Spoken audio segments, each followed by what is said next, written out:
At the New Year's masquerade, my husband wrapped his arm around his best buddy's little sister and gifted me to the man as casually as handing over a party favor. "Let's try something fun tonight," he said, voice smooth as chilled vodka. A twisted sister swap dare. "Natalie, I don't have a kid sister, so you'll have to stand in." Before the shock even registered, Daphne, curled against Julian's chest, fluttered her lashes at me. "Julian says you're an old hen that can't lay, but you did him a favor once, so he can't divorce you. Poor man has to settle for me as his little mistress sister." I looked at Julian. He tugged an awkward half-smile. "Kids say the darndest things. Don't listen to her nonsense. You're my wife, she's my sister, nothing changes that." The instant the sentence left his mouth he slapped Daphne's backside. "Keep upsetting your sister-in-law and I'll tan your hide." They collapsed together, laughing. I laughed too. Turned out I was in the mood for something fresh. Might as well test drive a new husband. Before we move on, make sure to hit subscribe and tell us in the comments where you're tuning in from. I lifted my champagne flute toward Julian's brother, Adrian. "Care to audition for the part of my mistress brother? The Valles and the Vances go back 3 generations. Dad once picked Adrian as his future son-in-law. I'd insisted on Julian and cut Adrian out of my life. Since Julian wanted a play-sister, I figured I could swap in a new leading man." Adrian sipped his wine, narrow phoenix eyes locking on mine. "You sure?" Before I could answer, midnight struck. Daphne pressed her palms together like a cherub. "I wish I can stay with Julian forever, never leave his side." Then she dove into Julian's arms and circled his waist. "Brother, it's my first wish of the year. You won't let me down, right?" Julian stroked her nose, doting. "Of course not." He whipped out his phone and called his assistant. "Get me a personal assistant. I've already chosen the candidate. Top-tier package. Corner office, south-facing. Daphne hates the cold." Listening to him detail her onboarding, I felt a dull throb behind my ribs. When I helped Julian climb from illegitimate spare to hard air, he'd knelt and sworn no woman but me would ever share his life. 3 short years and he'd buried that vow, rebranding his first love as kid sister and installing her as his personal assistant. Seeing my expression, Adrian squeezed my shoulder. "Think it through before you answer." Then he slipped out. Daphne sneered after him. "Natalie, nobody wants you. My brother couldn't even stomach the rest of the party once you offered to be his fake sister." I arched a brow. "Funny, he said he left because he couldn't stand watching you make a fool of yourself." "Liar." Daphne planted her hands on her hips, eyes blazing. Julian stepped between us before the shouting started. "Adrian's got a crisis at the office. Nothing to do with either of you. Let's keep the night moving." With magician's flair he produced a velvet box. A warm rush ran through me. I'd lusted after that diamond pendant for months. The day pre-orders opened I rushed to the boutique, only to be told someone had already claimed it. Never guessed Julian was the buyer. While I stood frozen, he clasped the chain around Daphne's throat. "Daphne, this piece was made for you." She fingered the pendant and glanced sideways at me. "It's inscribed 'One Life, One Love.' Really giving it to me?" Julian chuckled. "Sisters are forever loved. Who else deserves it?" The words knifed me, but he didn't flinch, already fishing out an engagement ring. "For my wife. Wife and sister, both my favorites." Before he finished the sentence the ring was gone. Daphne pouted, eyes wide. "Brother, I love that band. Give it to me, pretty please?" When Julian hesitated she shook his arm. "I adore everything you pick. If another woman wears it I'll cry. Do you want your little sister turning into a tear-streaked kitten?" Julian roared with laughter and slid the ring onto her finger. He turned to me. "Natalie, you own a vault of these. One won't be missed, let Daphne have it." I gave him a sweet smile. "I've got plenty of men on standby, go ahead, gift yourself to her as well." Chapter 2. Julian's face iced over.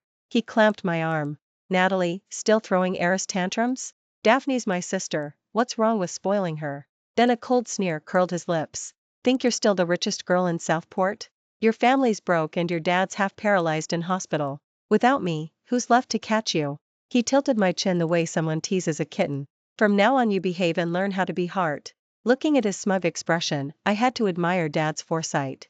3 months ago Dad felt off, worried he was overworked. I begged him to hand operations to Julian. Dad announced a stress test. He'd leak news that the Vance was buckling under the financial crisis and fake a stroke to watch Julian's reaction. When Julian first heard the company was bankrupt, he hugged me and swore, "Natalie, your father carried you the first half of life, I'll carry you the second," still the most honored woman in Southport. He rushed between the office and Dad's hospital room, eyes sunken with worry. More than once I nearly confessed the whole stunt. But just as I toasted myself for picking a decent man, his act cracked. After he finished liquidating Dad's failed assets, he stopped coming home. One check-in call earned me a growl. Natalie, grow up. I'm saving us. Your family leans on me now. I'm exhausted, so quit nagging. The mask finally tore the day he fetched the Vale family's exiled bastard daughter, Daphne, from overseas. Now Daphne shoved me. I kept hag like you should be on her knees begging Buddha for a kid, maybe then your man glances your way. Pray? They're the ones who'd better pray. Two disowned bastards, without me they'd never stand this tall. Daphne snorted a laugh and slapped a hand over her mouth. I forg. OT, you could never give Julian a child. My head snapped up, I stared at him, stunned. Julian jerked her back by the arm. Daphne, shut up. She only smiled sweeter. Julian, all these years Natalie kept you under her thumb. You worked yourself to the bone, yet everyone said you were just riding the heiress's coattails. Finally, you don't have to swallow that insult anymore. When Julian didn't stop her again, Daphne turned to me, contempt dripping from every word. Natalie, do you know why you still aren't pregnant after 3 years of marriage? She didn't wait for an answer. Because Julian promised me you would never conceive. Every time he slept with you, he gave you a glass of milk laced with birth control pills. Her sentence detonated inside my skull like a string of thunderclaps, my ears rang. Each night Julian had carried in that warm milk and watched me drink, his gaze tender. I'd thought it was love. It turned out to be a knife slipped between my ribs. He knew, better than anyone, how much I longed to be a mother. I'd lost my own mom at birth. Yet he watched me swallow pill after pill, let me sob over negative tests, let anxiety keep me awake night after night. I glared at Julian, eyes burning. Is it true? Chapter 3. Julian's gaze flickered everywhere except my face. My chest heaved, I roared, Julian, tell me, did she just lie? When my eyes reddened, he exhaled.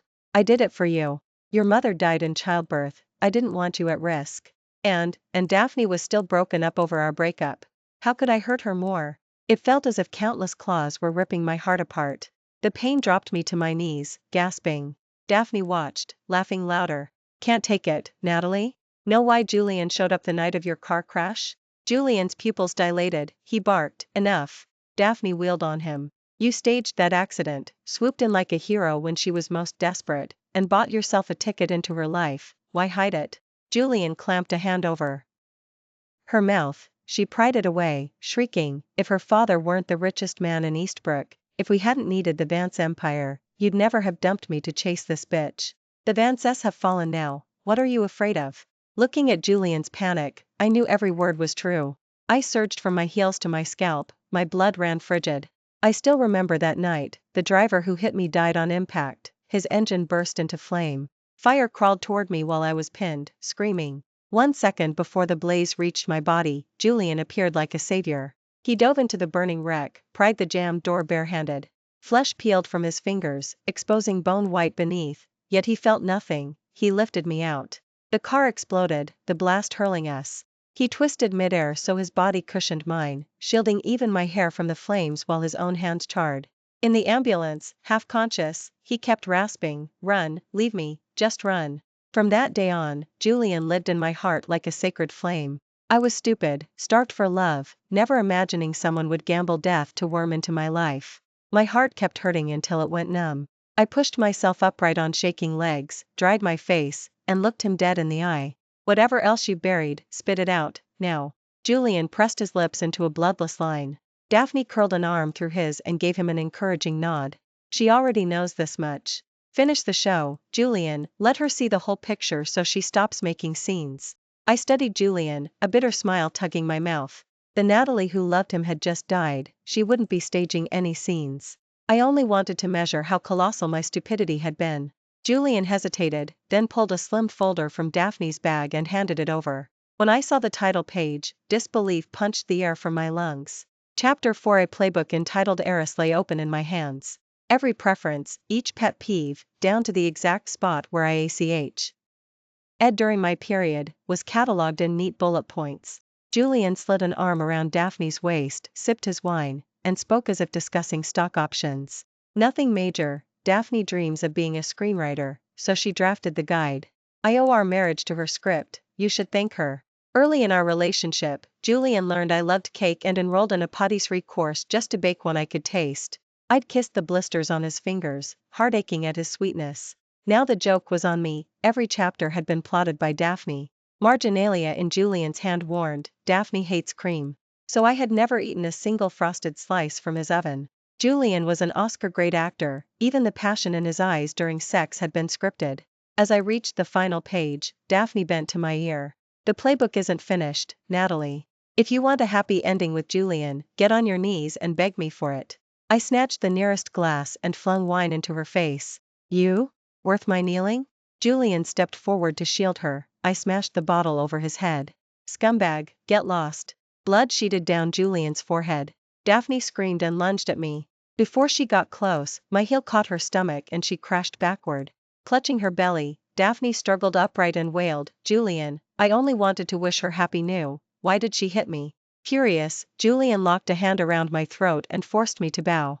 Bitch, apologize to Daphne. His kick buckled my knees. I dropped in front of her. As he shoved my head down, a voice cut through the room. Daphne blinked pitifully. Julian, can I be the one to punish her? Let me go, or my father will bury you, I warned. Julian's stare was a blade dipped in poison. His hand clamped around my throat. Bitch, still hiding behind Daddy? He glanced toward Daphne, the venom melted into warmth. Take Natalie. She hurt you, punish her until you're satisfied. The moment the words left his mouth, Daphne signaled the security detail at the door to pin me down. She had them truss me up like a criminal and drag me to the cellar lockup. I glared at her, fury bleeding from every pore. Daphne, release me unless you want to die ugly. Her face contorted in a manic grin. Natalie, you're the one who's going to die. All I wanted was for Julian to use your influence, succeed, and then lift me into the good life. Instead the idiot fell for a slut like you and told the world I'm only his sister. Today I'm turning you into a public mattress, thousands of men, one after another, and every second will be on camera. Let's see if Julian still wants you when the whole city has seen you spread. She seized my blouse and ripped. The guards laughed, hands sliding over my skin like grease. Suddenly the door burst open. Daphne took one look at the silhouette in the doorway and collapsed, terror draining the color from her face. Chapter 5. When Julian stepped inside, Daphne scrambled up and darted to block his path. I screamed for help. The guard in front of me clamped a palm over my mouth. Julian frowned. Thought I heard Natalie calling. He stroked Daphne's hair. Give her a light lesson and leave it at that. She's your sister-in-law. If you really enrage her, holidays will be hell. I've got a crisis at the office. Wrap this up and come home soon. Daphne nodded like an obedient kitten. I'll chat with sis a little longer. I won't make her angry, promise. Satisfied, Julian left. The instant the latch clicked, Daphne lunged and locked her fingers around my neck. Smug, aren't you? You kicked and punched me, yet Julian still refuses to punish you. She flashed a sickly sweet smile at the guards. Don't you boys want a taste of how the city's golden heiress feels? A hand tore my shirt open, filthy fingers grazed my bare skin. Daphne raised her phone, lens zeroing in on my body. You must be an animal in bed to hook Julian so hard. Let's record how you service a whole crew. Humiliation flooded my VE. Ins like ice and fire at once. Daphne shrieked with laughter, directing them to force me down. A cloud of sweet, acrid smoke drifted through the doorway. My world plummeted into black. Across town, Julian didn't leave his office until after midnight. The porch light that had welcomed him home every night since the wedding was dark, and the sight sent an unfamiliar jolt of panic through his chest. He rubbed his forehead, replaying the day. Daphne had gone too far, and Natalie now knew too much. He lit a cigarette, exhaling his irritation. She loves me, even if she learns everything, she'll only sulk for a day, he told himself. The Vance dynasty is finished, I'm all she has left. No risk of being thrown out anymore. Once he'd feared Daphne would expose their conspiracy, so he'd danced to her tune, secretly crushing contraceptive pills into Natalie's warm milk every morning because Daphne had threatened to reveal the truth. Tonight, for the first time, he felt the leash slip free. No more nightmares of Natalie walking out, no more blackmail. The future was finally his. Relieved, Julian squared his shoulders and pushed open the front door. The silence inside felt wrong, hollow, like something priceless had already slipped through his fingers. Natalie! His shout echoed, only darkness answered. Panic detonated in his chest. He stumbled down the hallway and slammed into the bedroom. Moonlight painted the bed, outlining a small, still shape. Julian's mouth curved in relief. She hadn't left, only sulking. He exhaled. Natalie, I know today hurt, but that's all behind us. We'll start fresh tomorrow. The room swallowed his words. He kneaded the bridge of his nose. Don't worry about Daphne. She's just my sister in name. Nothing will steal your place as heart. Once she's settled, I'll keep my distance. If you need a breather, I'll whisk you to Antarctica for the aurora, just the two of us, as romantic as it gets. Still no movement. Impatience flared, he snapped the eyed on and yanked the duvet back. Natalie, how long are you planning to? The sentence shattered in his throat. Chapter 6. The bed held nothing but a stuffed toy staring up with glassy, button eyes. Julian fumbled for his phone, stabbing Natalie's contact again and again. Each call funneled straight to voicemail, mechanical, indifferent. Since the day they met she had picked up on the first ring, she never turned her phone off. He tried Daphne next, hoping the two women had simply gossiped until their batteries died. Same robotic shutdown. Thumb hovering over Adrian's name, Julian froze as a push notification blazed across his screen. Dale Bastardess in wild hotel orgy with multiple bodyguards. He opened the clip, disbelief frosting his veins. On the widescreen bed Daphne writhed with 3 uniformed guards, shrieking, "You boys are real men, unlike that bastard Julian, who keeps promising me the world for Natalie's sake." Sister? What a joke. Who wants to be his puppet sister? Her voice still rang in his ears when the next headline punched higher on the trending scandal feed. Gold-digging Julian cheats on billionaire heiress with side chick. Photo after photo of Daphne curled in his arms flooded the screen, Paris streets, snow-kissed balconies, every intimate angle. A clip of her kissing him outside a Montmartre cafe autoplayed. Below, comment sections burned. Trash born from trash, lock the cheaters together and throw away the key. Julian and Daphne deserve each other. Natalie needs a restraining order, and a trophy for surviving this sewer. Message after message called him lower than an animal. Every dirty corner of his past with Daphne was dragged into the light. They had been classmates, both bastards no one wanted to claim. In Daphne he had seen his own reflection, so he had always looked after her. But what he felt for her had never been romantic, they had only huddled together for warmth.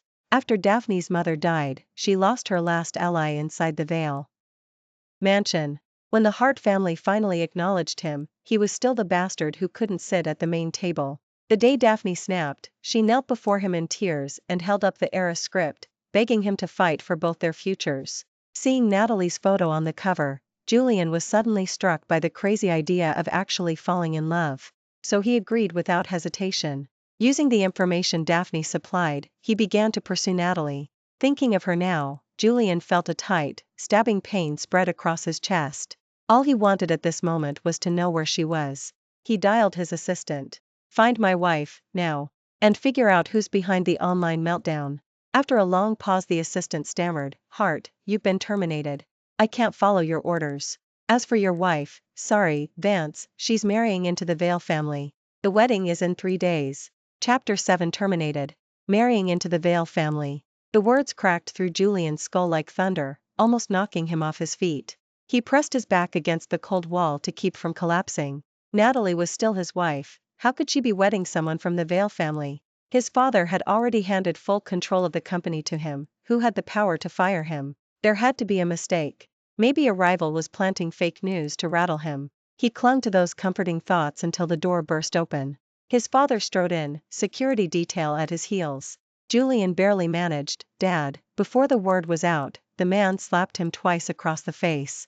2 guards pinned him to the floor while Sebastian's whip slashed across his back. "Bastard.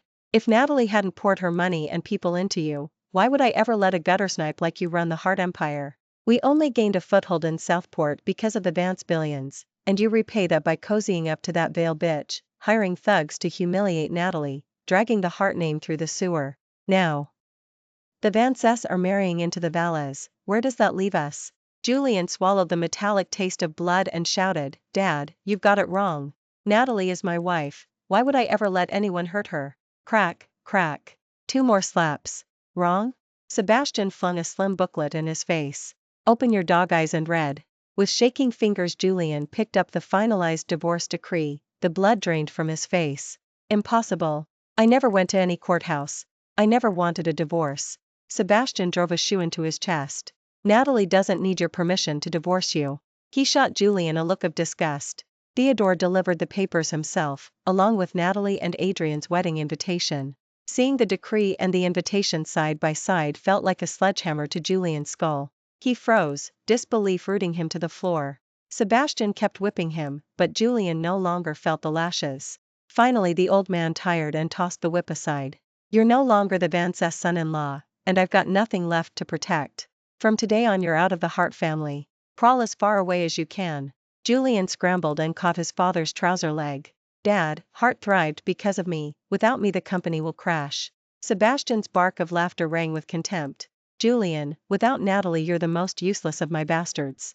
The one who kept Hart alive wasn't you. It was the endless river of Vance capital and Natalie's brains. You're just like your mother, a shameless parasite.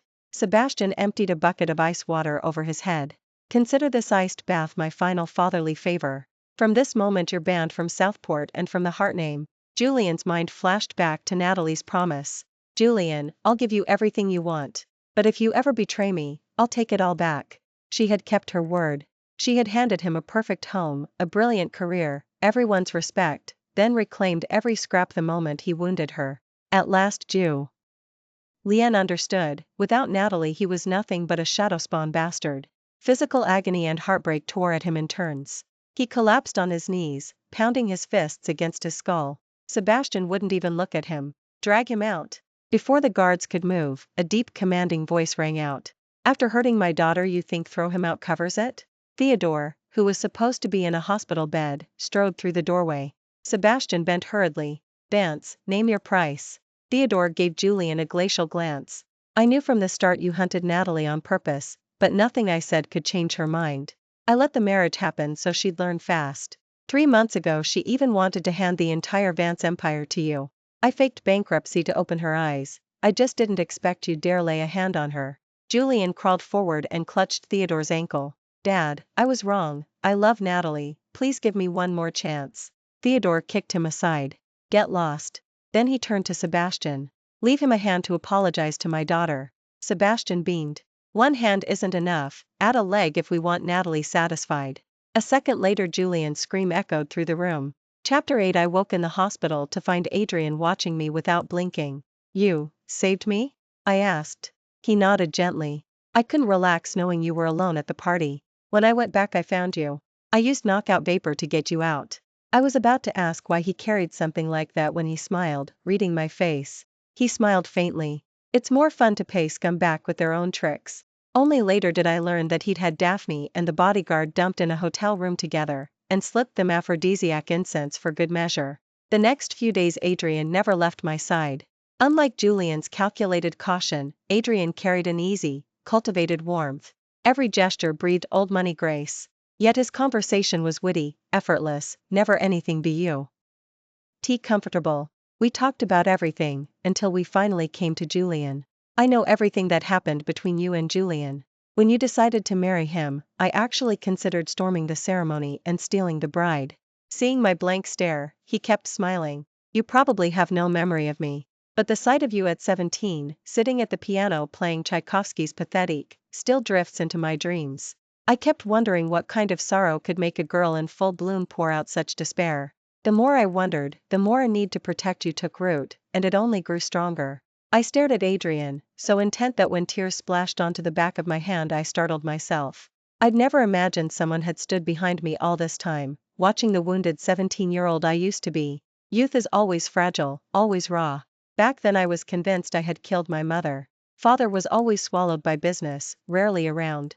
So I clung to the piano with obsessive hunger. Especially on rainy days, I'd play the Pathetique. Lost, suspicious, brittle, I never noticed the burning light at my back. Adrian brushed my hair with a warm, broad palm. I know accepting me overnight is hard, but please don't shut the door. Give us a chance. He paused. Maybe I suit you better than Julian ever could. An important deal was brewing between the Vance and Vale empires. Adrian told me plainly he would never pressure me. If, when the project ends, you decide we're wrong for each other, we walk away, simple as that. And I will never touch you without your explicit permission. A man this sincere, how could I refuse? Once I recovered, it felt like a new life had begun, one without Julian. I threw myself into taking over the family business. I threw myself into planning the wedding with Adrian. While I was inspecting the hotel decorations myself, a little girl trotted up with a bouquet of yellow daffodils and a handwritten note tucked in the blooms. They say yellow means hope. I hope to see you every single day. I hope to see your smile. I hope to earn your forgiveness. I hope to stay with you forever. Sentence after sentence of Julian's hopes, and all I felt was nausea. I tossed flowers and notes straight into the trash. The moment I stepped outside, I spotted Julian in the corner. Chapter 9. He sat in a wheelchair, one arm in a sling. When he saw me, tears slid down his cheeks. I pretended not to notice and turned to leave, but he lurched forward to block my path. Natalie, do you hate me so much you can't even look at me? Thinking of the 3 years we'd once cherished, I decided to settle things once and for all. Before I could speak, he dropped to his knees, broken leg and all. Natalie, yes, I approached you with an agenda, but the love was real, and I truly see Daphne only as a sister. He wept hysterically. You have no idea how terrified I was of losing you. Every time I dreamed you'd discovered the truth and walked away, I'd jolt awake. Nightmares hunted me for 3 years, I was coming apart. He caught his breath. So when your father's crisis hit, I didn't stop Daphne from telling you everything. I wanted total honesty, I wanted you to know every secret. I listened without a flicker of emotion. Julian, I forgive you. What? His eyes bulged in disbelief. I repeated calmly, I forgive your calculated approach, your betrayal, but we can never go back. No, we can. I shook my head, cutting him off. I forgive you so I can set the past down. My father broke your bones, you broke my heart. We're even. The Julian I once loved wasn't good enough for me. A Julian with shattered limbs is even less so. My future holds my father, holds Adrian, never you. A bestial howl tore from his chest. He slammed his forehead to the pavement again and again. Natalie, I just lost my way, please don't leave me. I want nothing, not the Heart CEO title, not dance money, only you. A figure stepped between us. Adrian Flick. One cold glance at the man on the ground. Whatever Julian meant to beg for next, Adrian's men silenced and removed. The next day a bouquet of purple tulips arrived, flowers that plead for forgiveness. On the 3rd day, red roses of love appeared. Julian knew flowers were my weakness, so he wrapped every ounce of remorse and devotion in their language. Every bouquet went straight into the garbage. Adrian never commented. After that, Julian's blossoms stopped showing up. Our wedding took place on the chosen date. Julian and Daphne both attended, now officially husband and wife. Adrian had greased the right palms. Their marriage could never be dissolved, they were chained together for life. Julian and I had finally forked onto separate roads, never to meet again. After the ceremony Adrian produced a journal. Its pages were crammed with every habit, every like and dislike of mine. A chill pricked my spine. Was this another heiress playbook? Adrian wrapped his arms around me from behind. Wife, this is proof of my love. I paid a fortune to gather these details, just so you might fall for me after we married. Only later did I discover, Daphne had stolen a glimpse of this journal and spun her plan for Julian to chase me. The same file. In some hands it became a weapon of calculation. In others, line after line of nothing but love. But none of that mattered anymore. After witnessing my happiness, Julian and Daphne were banished from Southport. And I, wrapped in love, stepped into a new life. Thank you for listening to today's story. If you enjoyed it, please like and share with friends. We look forward to your thoughts in the comments. Don't forget to subscribe for more captivating tales. See you next time.